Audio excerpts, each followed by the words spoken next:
Love this podcast? Support it and sponsor today. Simply head to ozcastnetwork.com for details. The Bachelorette and friends want to acknowledge that this podcast is recorded and edited on the stolen lands of the Kaurna and Peramunk peoples. We wish to pay and give respect to all Aboriginal and Torres Strait Islander peoples, past, present and emerging. Sovereignty was never ceded, always was, always will be Aboriginal land. Let's do it. We're on. We're happening. The Bachelorette and friends. From first love to happy ever after. What's that? From dating to dick pics. Oh my. Oh no! The Bachelorette and friends.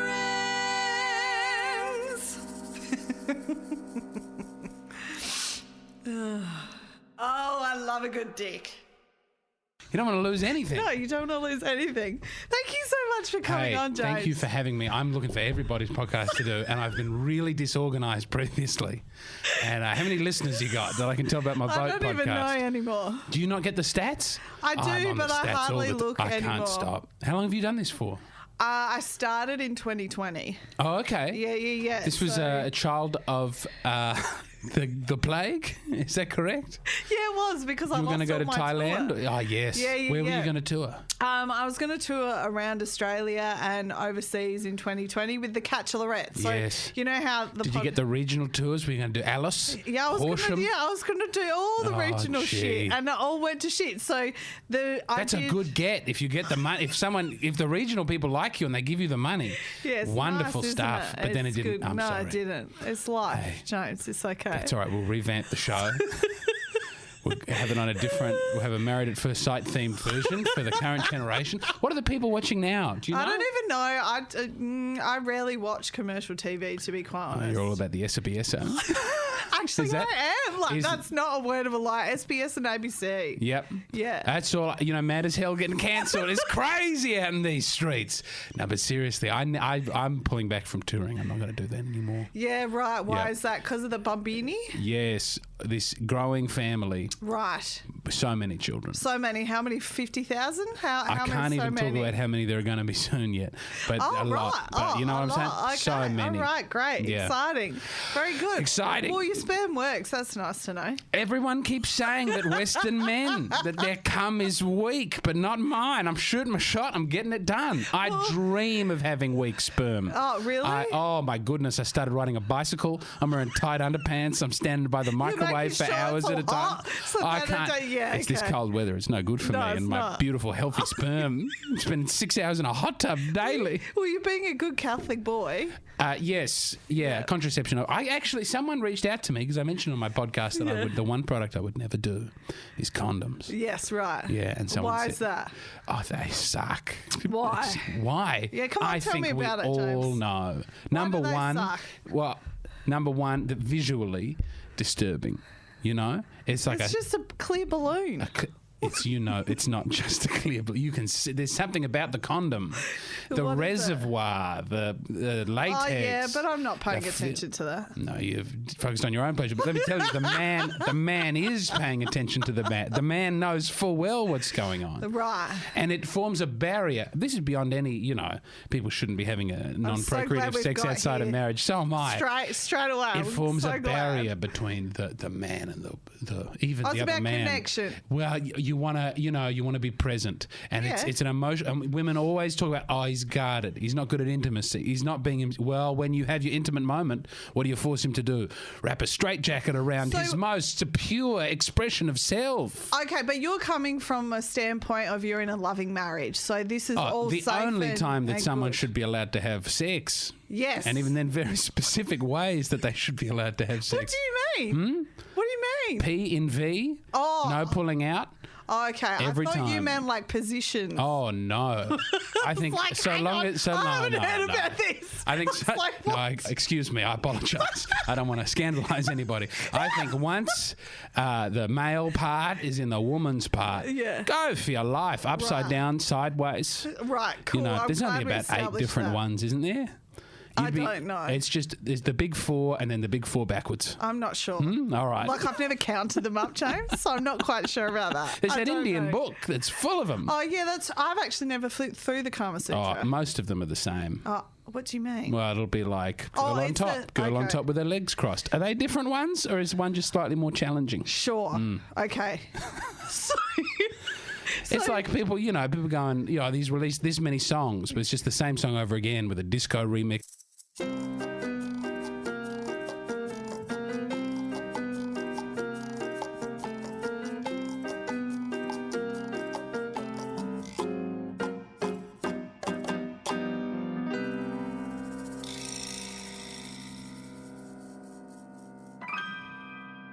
So, James, this podcast is from first crushes to present day and all the journeys, experiences. What do you do when between. people have had abusive relationships and absolutely not want to talk about it? They probably brief you before. They do, and sometimes we do go into it, and sometimes we take the lessons and we talk about how someone can get help. We do go into that. Oh, Yeah. All right. But that's up to... I haven't paid for therapy, so this is going to be very helpful for me. That's always Okay. up to the guest. All right. I don't go anywhere the guest doesn't want to go. That's very kind. Well, I don't want people being uncomfortable sitting here going, what have I come on here You're for? just going to get... that is what's happening because I honestly, I got these children, I got this family. I did not do a lot of checking. What do you mean? I didn't look up what the podcast was. I just like you. Well, that's a nice start, James. Okay, Thank you. you're I welcome. appreciate that. So let's talk about how we know each other, because that's a nice story. Is it now... Is it? Well, we actually know each other through a number of different ways. Yes, because yes. Jack Blanche Yes. is the nexus point. Gosh, you want to have someone here to talk about their love life. Wonderful. doesn't want to come on. You couldn't. Understandably. Understandably. Well, not a performer, but could be a Yes. performer and has actually done my show. Oh my God, I need to show you after this podcast. We Yeah. were in our Year 12 play together. Get out. And there's footage of him shirtless like he was playing a witch boy, and me and another girl were pretty much naked, Witch boy. dancing around. Yep. It was very provocative. It was, yeah. So I got to He show you wouldn't that want that. footage He doesn't need afterwards. that getting out. This is poor boy. Where he is at. Wonderful stuff. I bet he'd look great shirtless at any age. Oh, he was, yeah, he's good looking. He would have had boy. hair too. Yeah, he did. Yeah. This was before he had the terrible long. Oh, when it was Yeah, balding yeah, I've seen. I look Yeah, back. yeah, yes. I go back on people's Facebook, Sure, you do. and I go way stalky, back. stalky. Stalky, Sure, yeah. sure. And it was a weird one recently with a girl I went to school with, who had a child, and I was like, I wonder what's been going on in her life because we were friends on Facebook like 12 years right. ago, whatever. And I clicked back, and I realised I haven't seen her in like 10 years. She's unrecognisable to me. Sure. Because all I've seen of her is, so-and-so's got a new profile picture popping up once every 3 right. years or so. Yeah. And it's like, my goodness, the person I remember is the present day profile picture in my head. It was very I've never seen that person in real life, who they are now. But that's who all my memories have been replaced by at the time. Right, Rather than what they right. actually looked like. It was a very strange moment. Yeah, right. But good on them for having that child. Well, They'll be children happy. are a blessing. And yes. Well, I don't have children, so I can But say that. so can't many I? nice things about being childless. I'm not saying that Are there though? Oh my god, you don't know what you got till it's Okay, gone. tell me, what do I have that I don't know that I have? You can watch a movie. What do you mean? I don't get to watch a movie. What are you talking about? There's a child screaming at you. There's a okay. difficulty. Let me tell you this one. Pregnancy on the woman's body. Not a nice time. Isn't it? Oh, there's a glow to the face, but the pain and the discomfort and Okay. the hormones and the complaint. I Are you love trying my to children get me so much. out of wanting Are you that? trying to? No, look. I mean, it's so much good. The good is good. Now that I love my Now that my you love children. them. Now that I have them and I love them, I would. And I'm going to keep having more. I think, if we're lucky. Yeah. But also, children in the abstract, no. Okay. Children who I know and I go, that's my son. It's Yeah. wonderful. But So you don't like children in general unless they're yours? I tell a lie because now all my children have friends and I really like their friends too. But I didn't. But I was happy not liking children before, and I could have lingered in that for some time. Okay, all right. Well, do you talk about your love life? A little bit. Okay. A little bit. Yeah. I generally leave it up to the guest to steer what we're talking okay. about. And then if I have something that, from my lived experience, I pop that in there too. Well, let me tell you, in year 4, there was a girl named Zizi. I think that was her name. You think? Zizi or Zaza, but I don't know if right. I'm thinking Zaza because of Zsa Zsa Gabor and all the years that have passed. I haven't seen this woman in, whatever it is, 28 years. Yeah, 'cause I left right. that school. What school was it? It was at Emmanuel Primary. Oh, lovely. And there was a lot of kiss chasing going on at that time in reception. And I just remember she was like reception. full of Okay. reception. Yeah, Jeez. I had a crush on a different girl every year or 6 months. Forever. Did you? Since Okay. the very start, I was a winner. Where do you think that comes from? Is that... I think the 90s were a very oversexed time. Do you and there think was so? Yes, and there was a huge amount of pressure to be romantically, to cry, everything. Rom-coms were everywhere. Yeah, they were. Sitcoms were all about dating. Yeah. Every facet, every song was about dating. Not like now, where every song is about like getting your dick sucked in the club or something. You know what I'm saying? Throw that big fat ass over. It's like, or like killing policemen. Yeah, sure, That's sure, the media. sure. But back then it was, baby, I love you, baby, I miss you, baby, my heart is broken. Yeah, like Boys to Men. Is that what we're talking? Boys to Men is a fine example, but I would even say Backstreet Boys. Oh, fucking I would say yes. every Britney Spears song, every Christina Aguilera song. Yes. There was no variation. It was all romantic love, and the first thrust of it was like the 60s. Yeah, so you blame pop music. I think maybe if I was growing up as a kid today, I'd be all about intersectional politics and freeing your body or whatever. Really? I don't know, because I think I'm impressionable. I mean, I don't think I really went for women with big bottoms until that came in culturally. Yeah, but that's... I don't remember liking big bottoms pre-Nicki Minaj. So did they tell me to like big bottoms? I'm not sure. I can't speak from... I'm a blank slate. No. I'll do what the big corporate overlords tell me to do. Okay, that's good to know. Yeah, I just don't think I have any... Is that how your wife gets you to do stuff that she wants you to do? Yes, by bringing big corporate overlords They're into working your together, but they're relationship? not in conversation. Do you know what I mean? But yes, then there was a girl every year from there on, and I couldn't remember all of them. Yeah. Did they all have similar traits, James? No.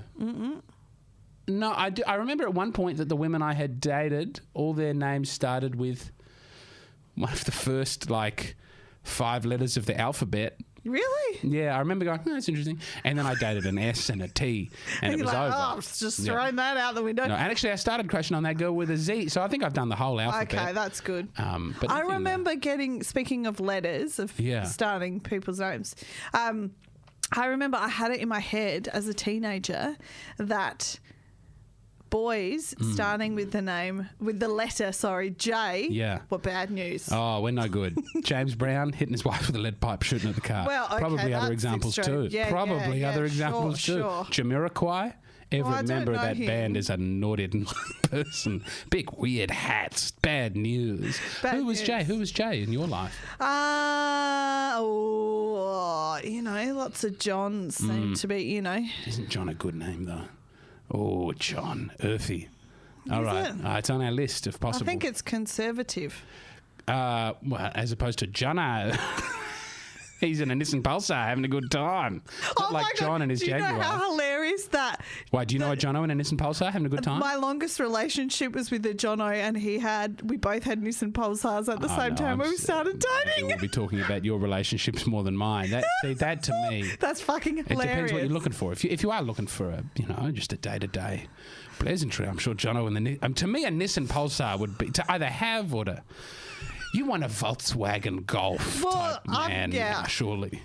Well, he actually upgraded to one of those. Did he? I don't know how you know this information, I've been spending James. a lot of time on your Facebook. That's not true. Nothing's there. It's not true. No, I've got ways. I've got ways and means. But do you? I mean, I don't. Do you? Have you had a long period of not being interested in a person? Ever? What do you mean? Well, rather than just. Ideating on it. So since I've met my wife, it's great. It's just been my wife over and over again. And sometimes you go, marriage is hard. But most of the time, you do have to work on it. But basically, I'm really happy to be in love with my wife. It's pleasing. That's gorgeous. But before then, I don't remember a long period of time when I was between relationships, if you will, yes. where I went like, I'm not interested in anybody. Oh, I've had that. Right. Yeah, so every time because I seem to, for various reasons, I can't jump into something post a relationship. I'm not good at the casual flings. I'm not good at I just switch myself off, James, honestly. I think that's probably good. I just switch off. You've got to protect yourself, and for chastity, that's important. But never a problem that I was accused of having. Right. Yeah. Yeah, I can't do it to my heart. That's what I find. My relationships in my 20s, I know they were not love. Right. Now that I know what I know. Okay. I'm with you. Yeah. But even though they were lust and not love, I still couldn't jump into anything once those relationships ended. Well, I think Do you know what I mean? we underestimate the capacity for hurt and vulnerability, especially in like certainly I know that there are some women who I've made unhappy over the years. Sure. And even, people who maybe were, maybe nothing intimate of any physical nature happened. It was a friendship, and I judged that poorly, or I was putting energy in a friendship that I didn't understand. I didn't have the emotional maturity to know it was inappropriate. Yeah. And that over whatever, from being 18 to meeting my wife at 26, there were many examples of that. I think you've got to be careful with your. I mean, some people are psychopaths and they can just stumble through life and not have a worry. And some people, are sort of a sanguinous and just have trouble having a deep relationship or a deep feeling about anything. It's not necessarily an evil thing, but it's that's just shallow people. Sometimes I worry that I'm a very. Like I'll be feeling down and depressed and think nothing will. And then I'll eat a beautiful spring roll and I'll think life is fantastic. Well, if a spring roll can get you out of it, that's pretty nice. Well, that's how I think I don't know that I've ever been so depressed that a Kit Kat hasn't made things somewhat better. Oh, that's a bit nice. That's nice, though. Even I remember when my grandfather died and I was 10. I was heartbroken and we came home. And on the way out of the hospital, I bought a Fanta. Right. I asked my mum for a Fanta. Of course, great opportunity to ask for a Fanta because we've just lost Shanna. And that Fanta, like it wasn't like a normal Fanta. It didn't do for me at 10 what the other Fantas had done up to that point, but it did make me go, gosh, it's nice to be having a Fanta, Is it a bit of a distraction? Oh, yeah. Oh, my goodness. So what would the Fanta be now? Oh, I'd get a big bucket of heroin and I'd put it right into my fucking vein. No, I don't. It's a good question. I'm a chunky. I do eat feelings. Right. Oh my goodness. Yeah. Okay. I once went. What's your go-to, James? It doesn't matter. It does not matter. I'll order anything on the McDonald's menu. Recently, though, I've discovered Cheshire cheese. What is that? I had on the label, it said England's oldest cheese. Oh, okay. So I brought that home to the wife, and you know what she said? She said, shouldn't that be in a museum? And then I accidentally dropped it, and she said, no! It said it was mild and slightly crumbly, and frankly, for the age that it was, I can't believe it wasn't more crumbly, but it's a great cheese. But I was just, 2 nights ago, I was feeling a little depressed. I had heaps of work to do. Mm-hmm. I just went in the kitchen. I got some Jats crackers. I had about a glass of mediocre 2-day-old red wine. Sure. And the cheese. Right. And I was just That's very Italian. Bang, bang, bang. I was thinking French, but Italian too, yeah. Yeah. I was just doing cheese and wine, just in the kitchen. Oh, you know what I do with the Jats crackers? I'll get a big bucket of hummus. Yeah, and hummus I'll get the is great. Tabasco sauce, and I'll shake the Tabasco sauce onto the top of the hummus, and I will eat away with the cracker. Tabasco's hot, isn't it? Yeah, but I just, with the hummus, it sort of balances out, and I just stand there and I'll eat like 20 of them. And I'll just keep going until the hot sauce is gone, because the children obviously can't have the hot sauce. So it's an excuse to eat a lot. And I'll be like, I've got to get that hot sauce. So what does it do? What does that do for you? You said you eat your feelings. What do you mean by that? It replaces those feelings with a new feeling. Of which what? It's just eating. Being full. Okay. You think you feel, I'm so empty. But then you go, wait a minute. No, food can actually go a long way. Not the whole way, but it can go a long way. Drinking, I find drinking to be extremely helpful after a long day. It's so fucking not, though. Like, Well, now I don't typically have wine.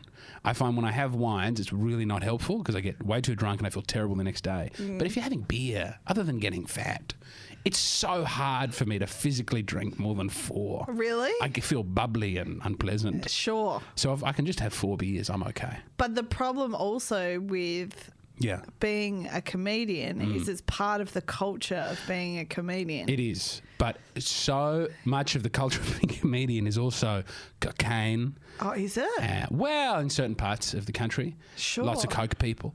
And I remember, I don't know, 10 years ago, for like marijuana was a bigger thing and smoking. And I don't smoke anymore. Gosh, I loved smoking. Did you? Oh. I've never had it.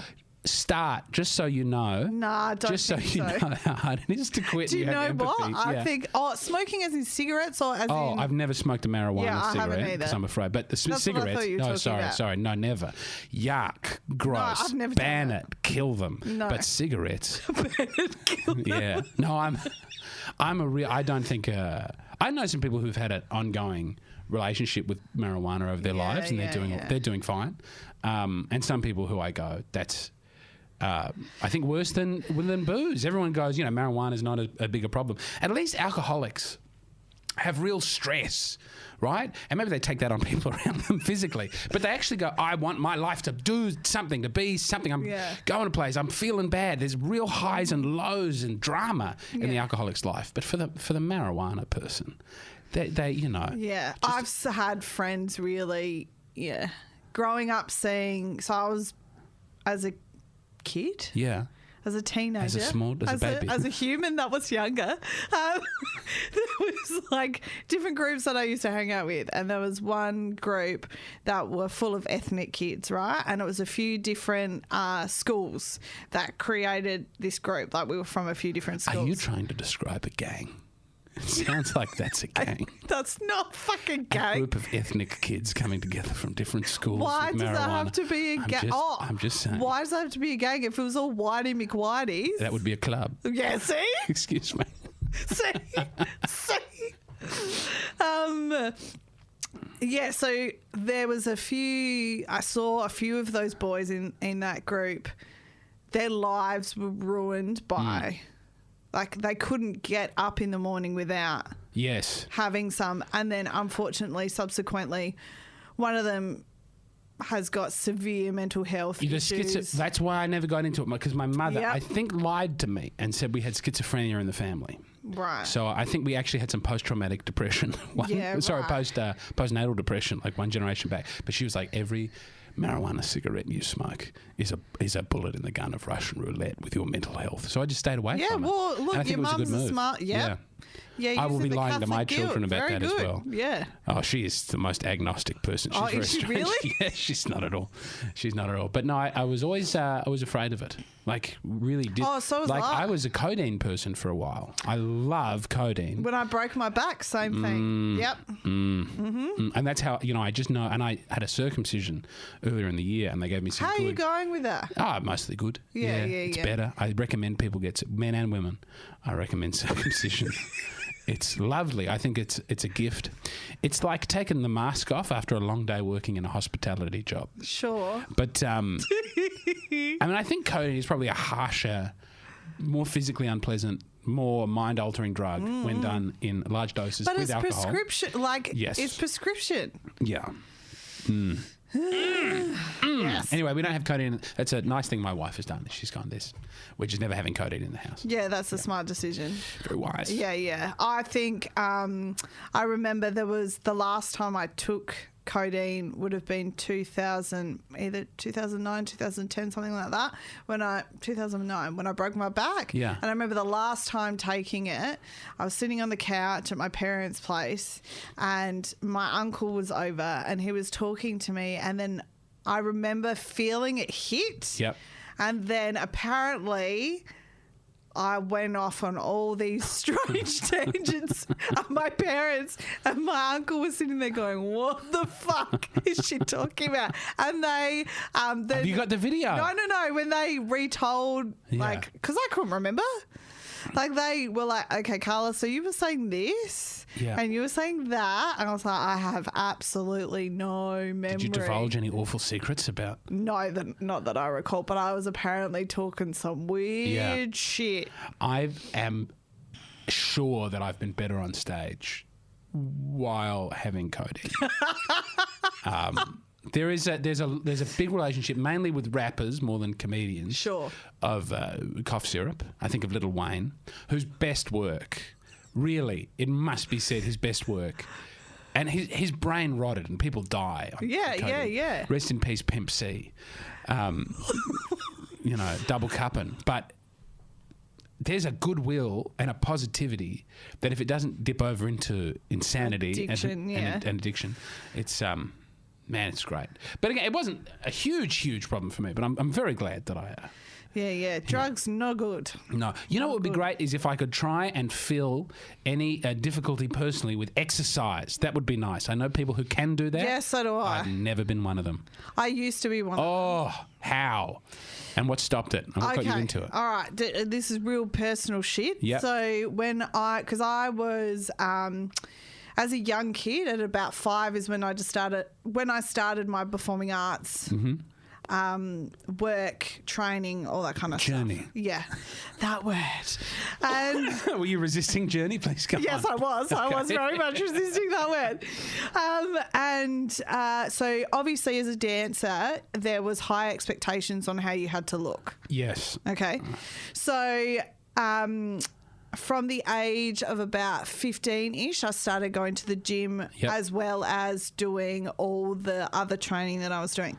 And then in my late teens, early 20s, I was stupid with, stupid's probably the wrong word, but I was borderline anorexic. Yeah. Like I wasn't eating. I'd be extreme with what I was doing exercise-wise, all that kind of stuff. And then when I lived in Melbourne, I was a lot worse. Yes. And then I reckon in my mid-20s is when I started trying to balance it out, but I never. It doesn't 100% go away? Or? No, like I'm still super. I still have that thing of, I've eaten this much today. Oh, yeah. Yeah.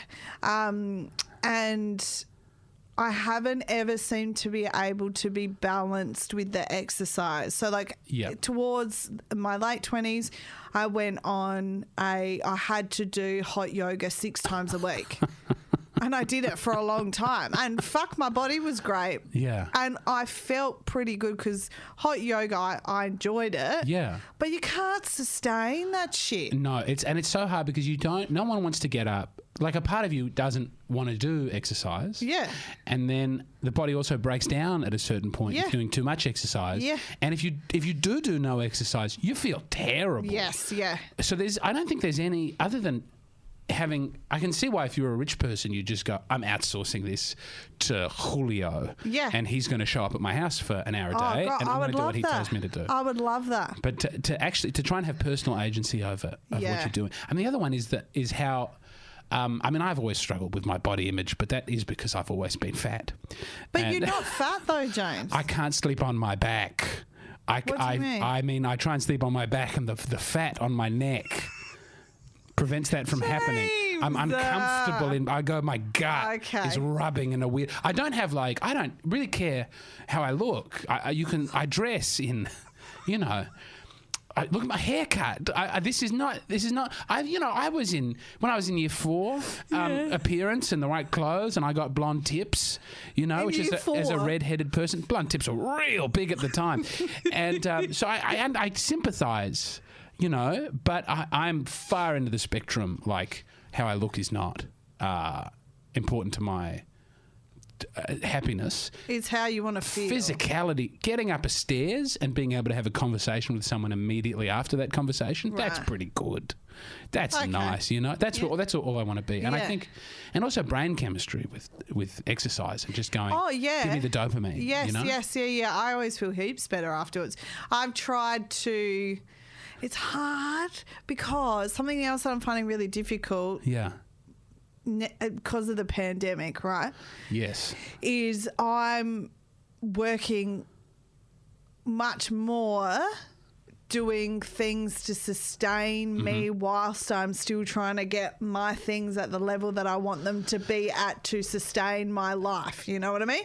Yes, So there are a lot of time. clauses in that sentence, but I understand. I do understand it. Yeah. Time. I don't particularly want to get up at 5 o'clock in the morning but you before go- I go to my day job and go exercise, and then when I get home, do all the Yes. stuff I need to do for my creative work. Like, that's a lot. And yet, when one doesn't do the exercise, Yeah. you go, I'm working really hard, but my output is shriveling. Yeah. Like if your brain chemistry, if you get to a point, which I do, going on tour, as you well know, I mean, I do these.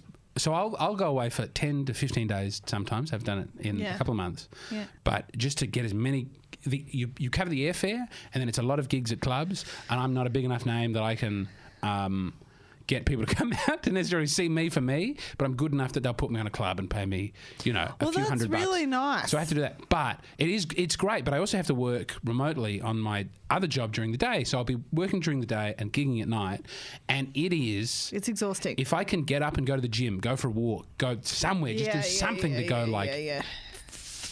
otherwise I just atrophy, Yeah. and the gigs get worse and the work gets worse. Right. And I feel like I'm working really hard, and I go, I think I had about half an hour that was productive today. Yeah, I understand exactly what you're saying. I have to say that's one of the cons to where I'm living now, because it is cold. Where are you at? Up in the Adelaide Hills, which is beautiful. Oh, where? but I know. it's- Do you tell people where in case they find you? Do you keep that quiet? Which bit, roughly? Are you in the valley? Are you in that Bridgewater Stirling zone? Bit further.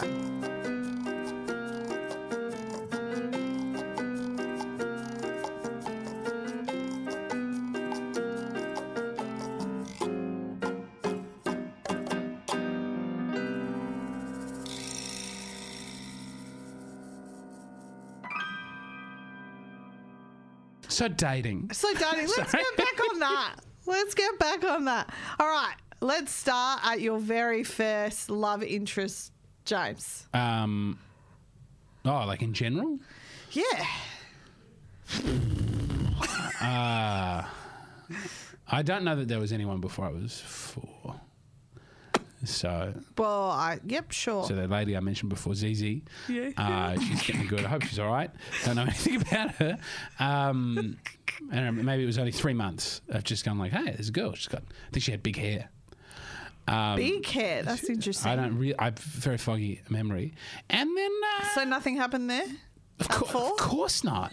She won't know any of this. I never said any of this. So it's I think just our a family crush. was friends. I had a little crush. Yeah, okay. Oh, yeah. How'd you know that it was a crush? Like what physical things did it ignite in your body? I don't know that there was a whole lot to ignite at 4.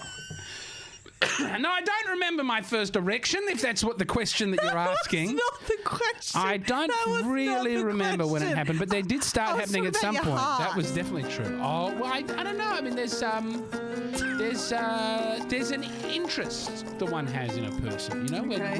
we're thinking about them. Curiosity? Brings happiness. Yeah. Curiosity, but I think I don't want to get all theological about it. But Why you go not? like, well, thinking about it is thinking about the person and knowing more of them and finding out more about them is exciting and pleasurable.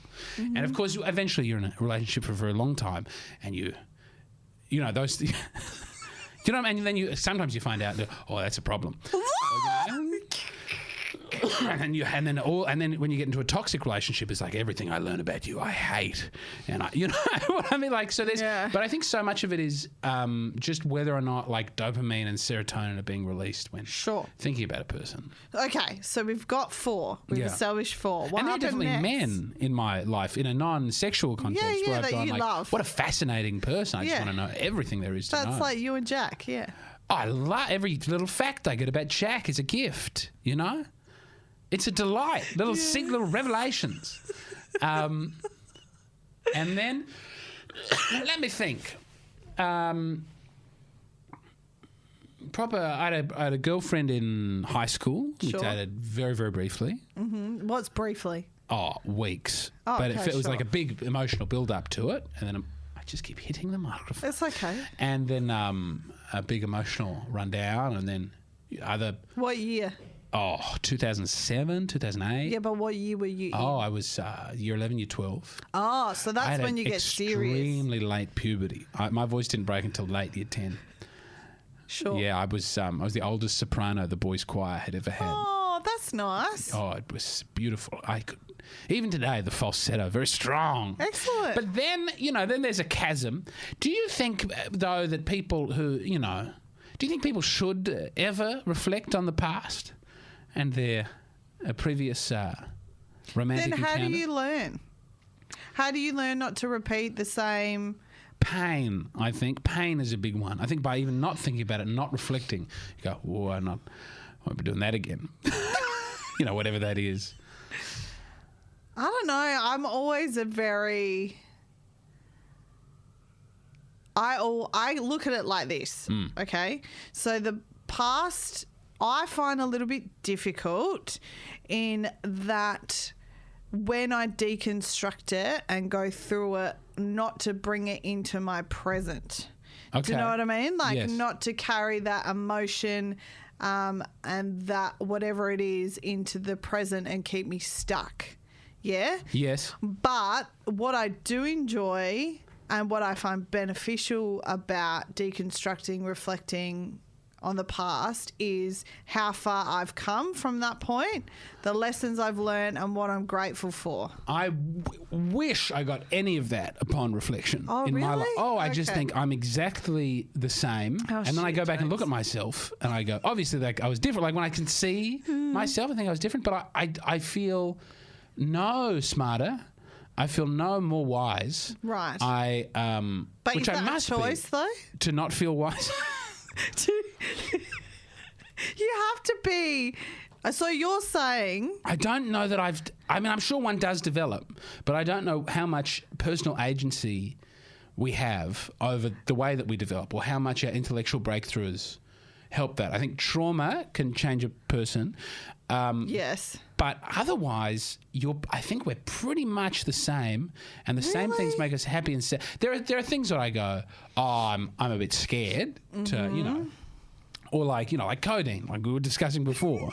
I'm afraid, but I'm the same person who would love if I go, I have a cold and flu, and someone goes, I've got a code in here. I go, hello. But it's only by I haven't changed into a person who doesn't want So you to don't feel think people- incredible. Yeah, okay. That's a fair point. But you're saying that with each relationship specifically, you haven't gone, okay, that's a lesson that I learned. I'd like to not do something like that in the future. No, genuinely no. I think Really? Yeah, I think even the relationships that I had, which did not conclude happily Yes. ever after. Sure. I look back and I go, I actually don't know that I would have done anything differently. But what are the lessons though? No, I don't even know that there are lessons other than maybe the lesson is dating someone can be very painful. Yeah. And if you're not committed to one another in a marriage, then you can lose a lot of time. Well, then how do you not and repeat the pain. same patterns and mistakes in relationship if you're not deconstructing?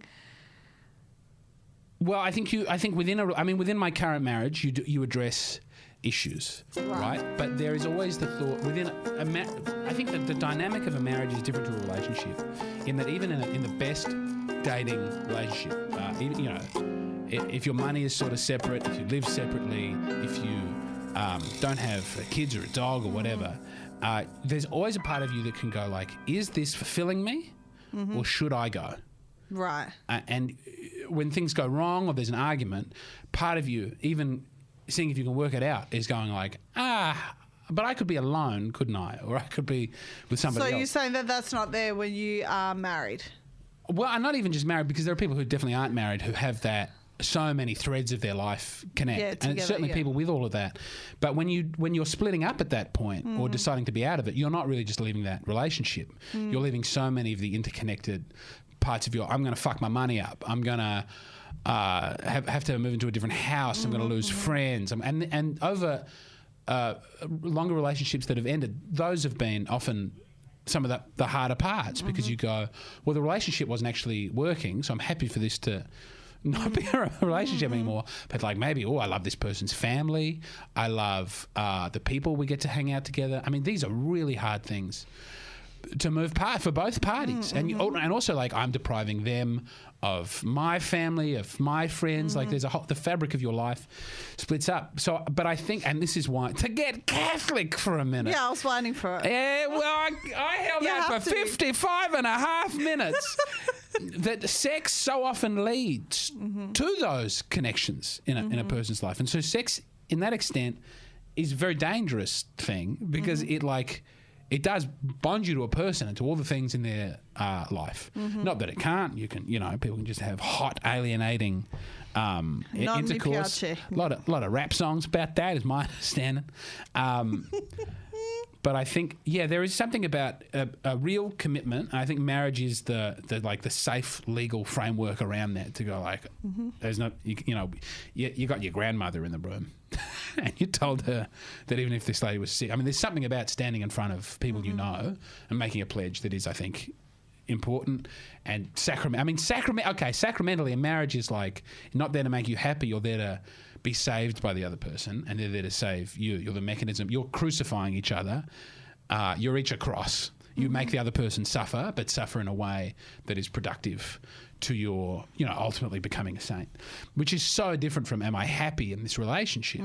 And you can be, I think that model of a relationship is one that it is maybe happier to be in because you can't make someone happy all the time. No. And they can't make you happy all the time. No. So if that's not the point of the relationship, then maybe you're more free to be happy and to look for happiness and try and build things into it where you can make each other happy. But,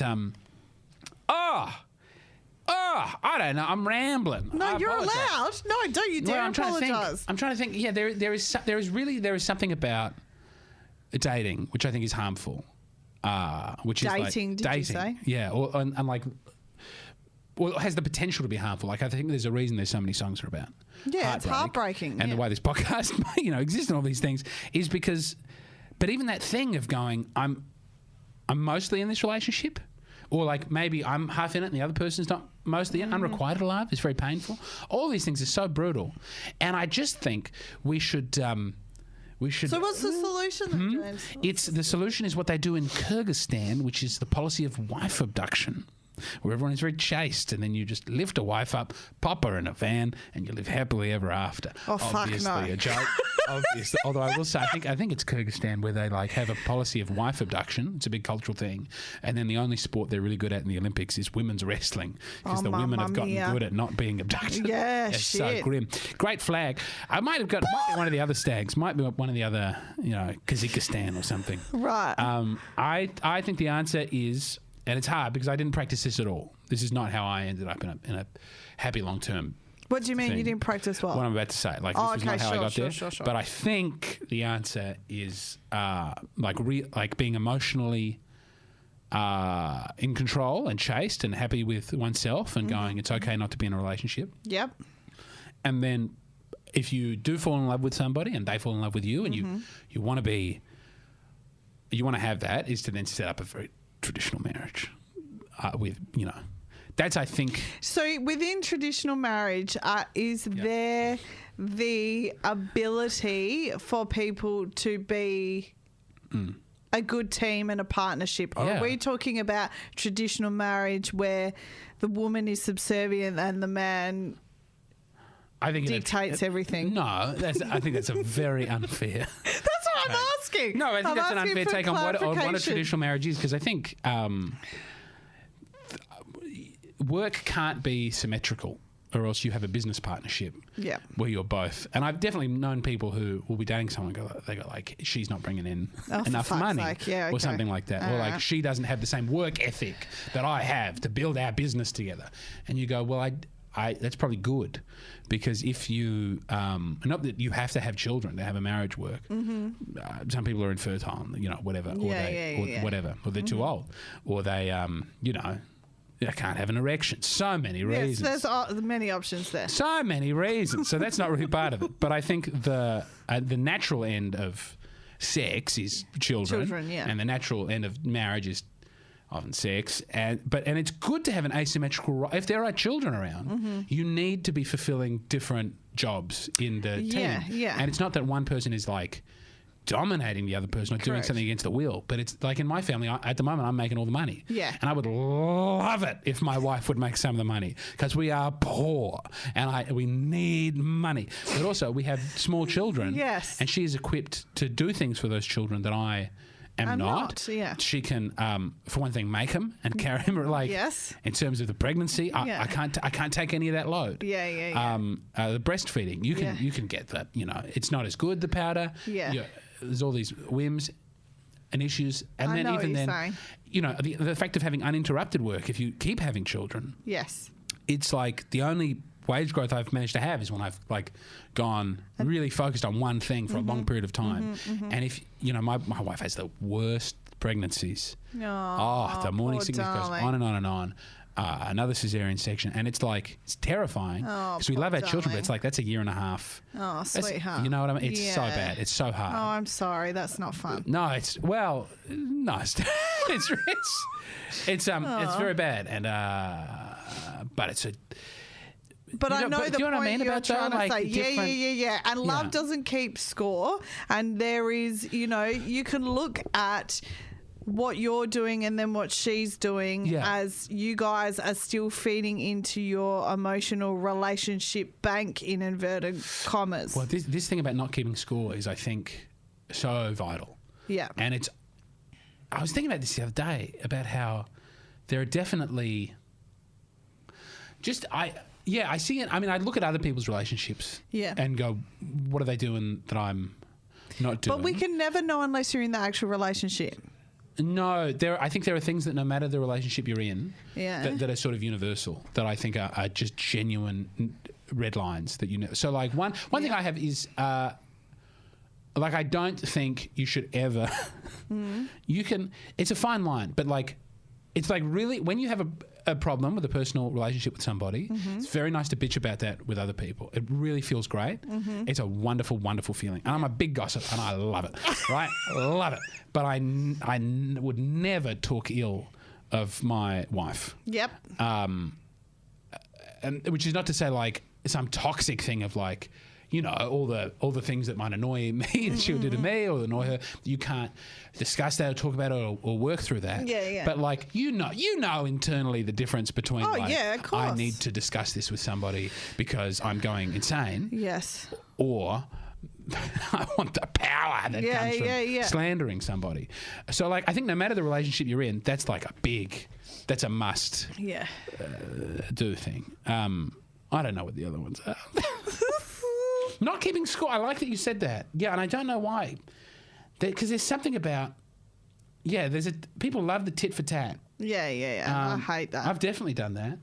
I hate it. In other relationships. It's not useful. No.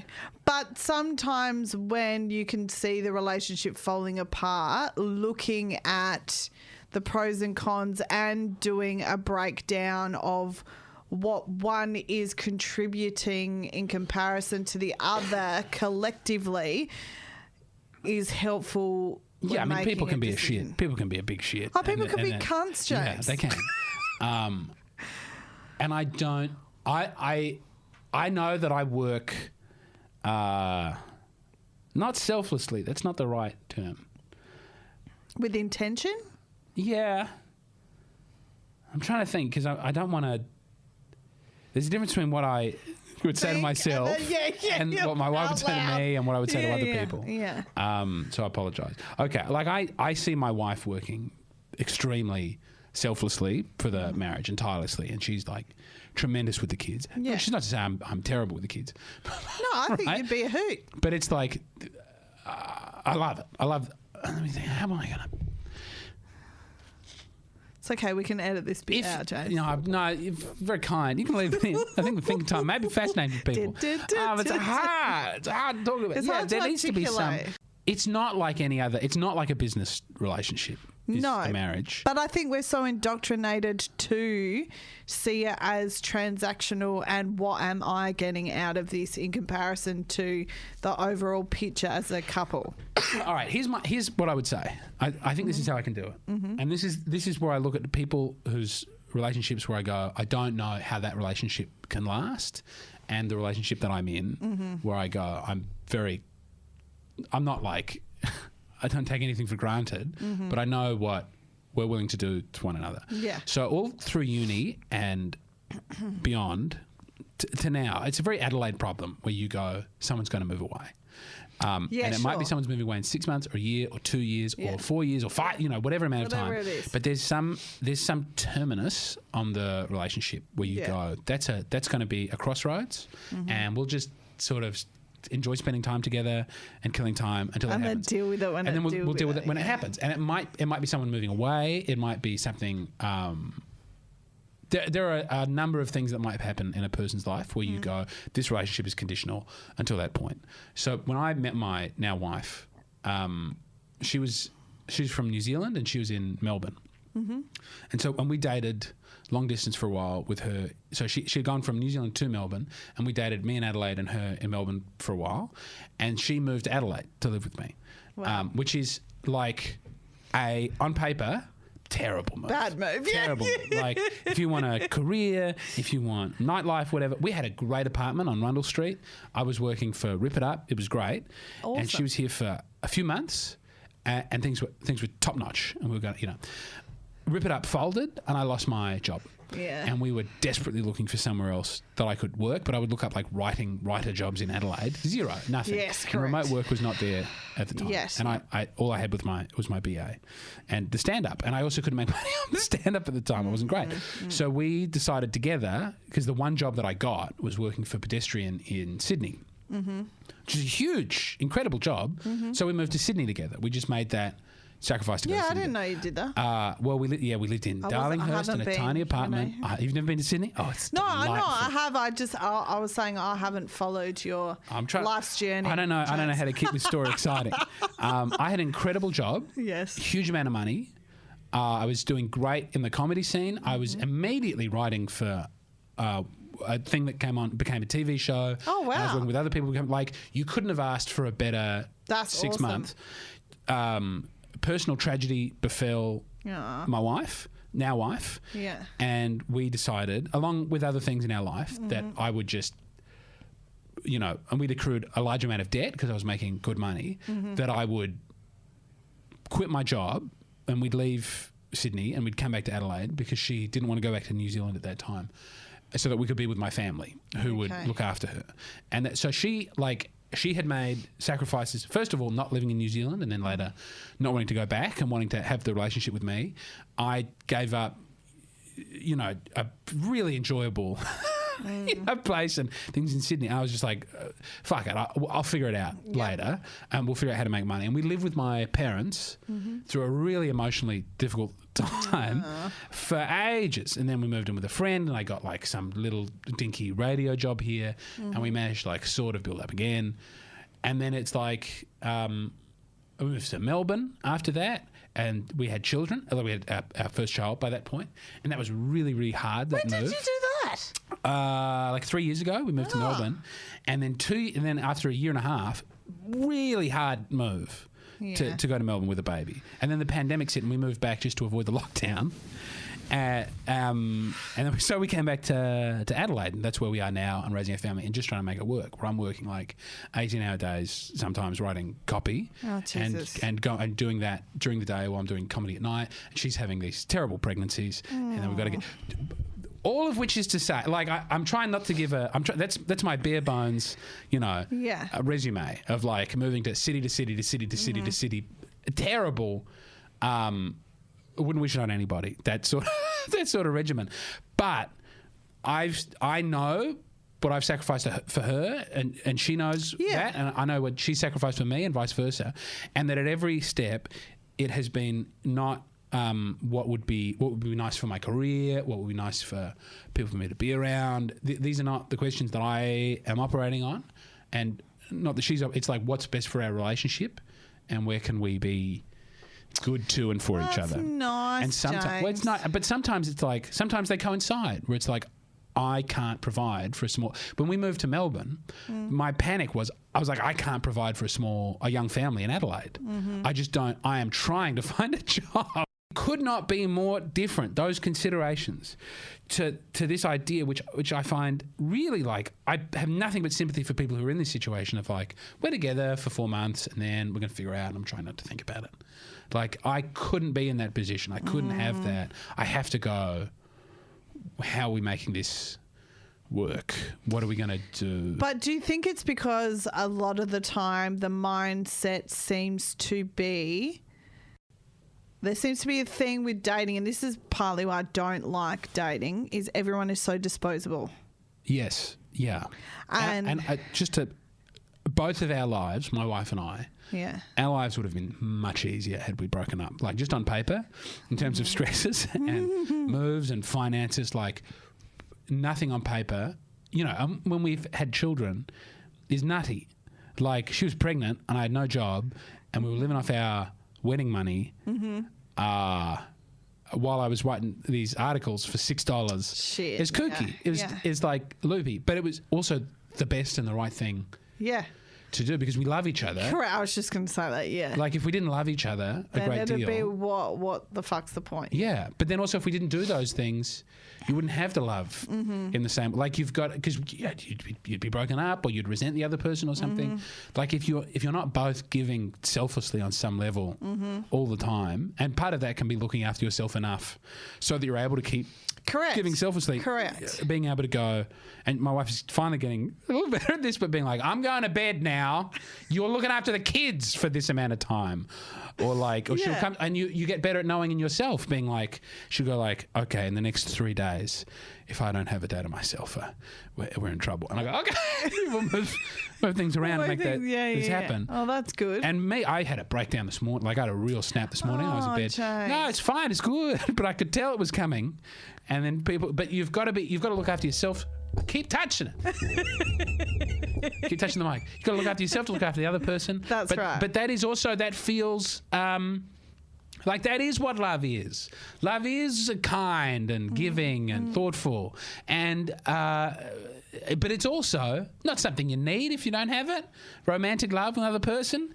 You know, it's better to be alone in terms of sheer material happiness. This is what it says in Acts. St. Paul says, don't get married every week. He goes, I got married and boy, my life is hard. And then he goes, better to marry than to burn. So if that love spontaneously occurs to you and the other person, you go, well, we're going to live like this now and we're going to throw away all our material happiness to be there for one another.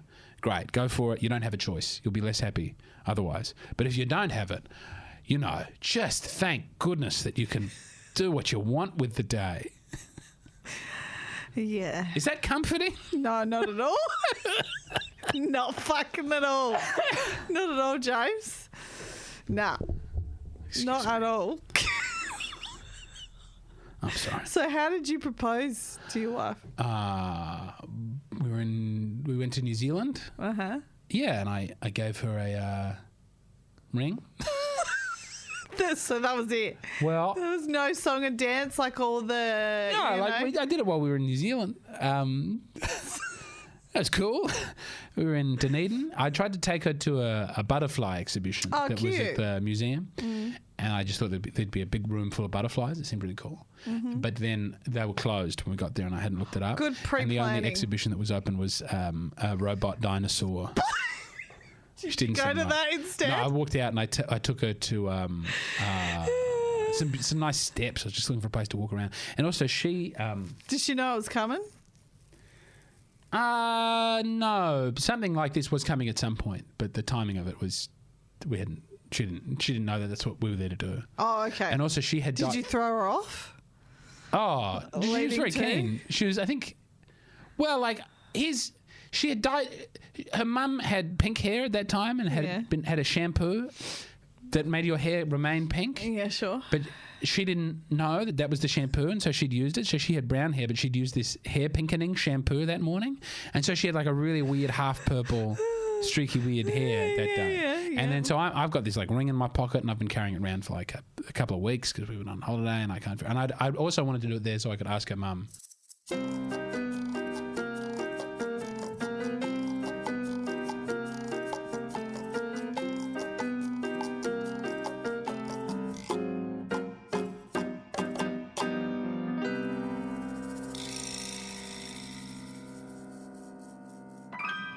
But yes, I would be the type of woman that would prefer to be proposed to. I did not want to propose. You remembered the jumping off point from the edit.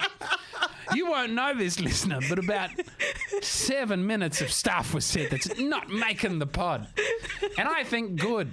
I think it's nice to propose. I'm all about it. Yeah, right. How long is this podcast? Well, we've banged on a I lot. apologise. A lot of that was me. It's fine. What advice, what encouragement, what hopeful sentiment about love, relationships, marriage, being a stand-up bloke? What do you want to leave the listener with? Do people have good things? I say, yeah, I've got nothing. Life is very hard. It's nice to share it with somebody, but it's also fine if that doesn't happen for you. I think, not you, obviously, you'll be fine, but other people. Will I though? Well, some people, you're not one of these people. You're going to be fine. How do you know that though? Gut feeling. Okay, sure. Great, James. Great. Gut Thanks. feeling is you're gonna I be will fine. live on your gut feeling. Well, it's hard because look, there's men you could marry who would be grateful that you married them forever. But they would, I'm saying low class, like, you know what I'm saying? You could marry someone who was always, who was not nearly as fun or exciting or as interesting as you. I'd rather and was shoot always myself. grateful. Right. So it's not the be all end all. It's something you. But I'm getting old, James. How old are you? I'm about to be 36. Nothing wrong. Well, by the time this airs, I will be 36. Okay. Well, I'm sorry.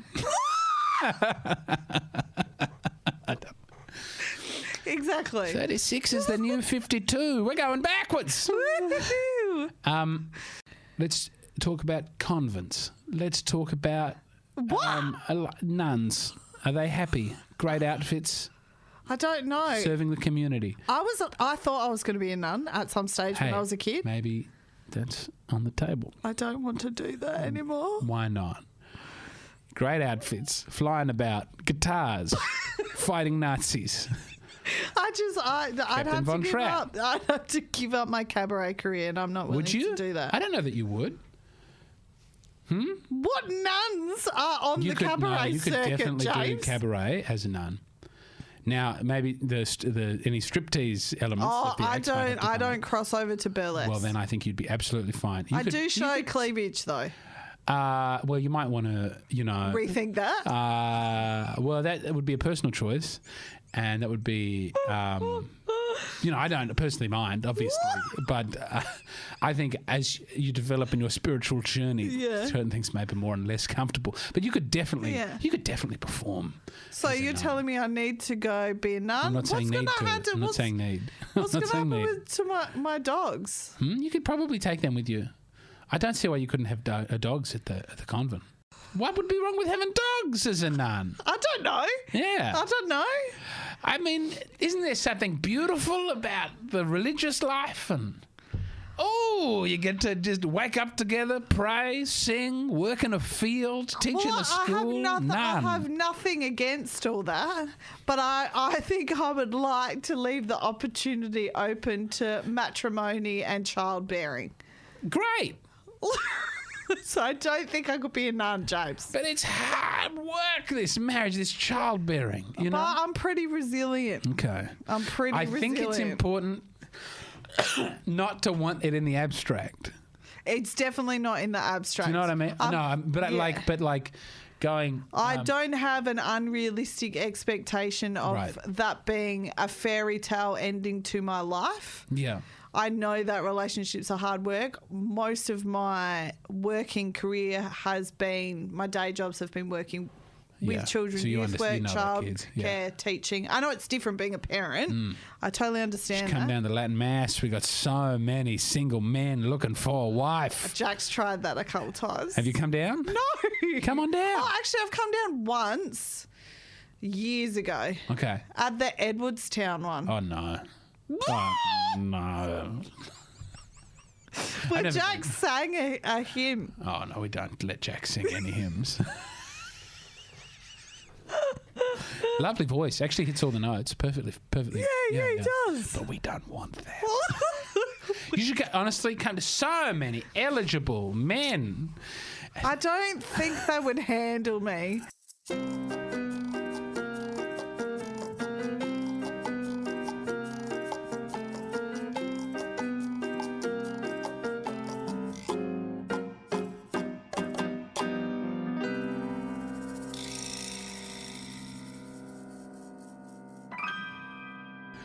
I'm trying. So much has been cut. Dear listener, we've embarked on some avenues, and there's about 20 minutes that's had to come out of the podcast. Oh, fucking hell.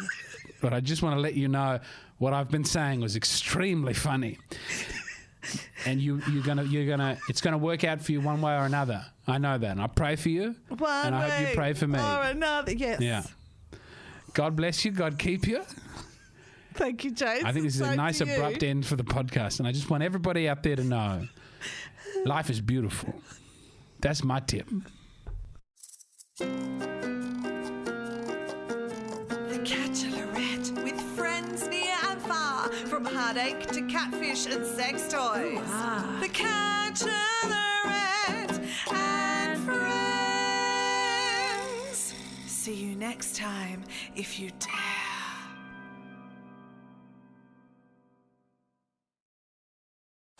Love this podcast? Support it and sponsor today. Simply head to AuscastNetwork.com for details.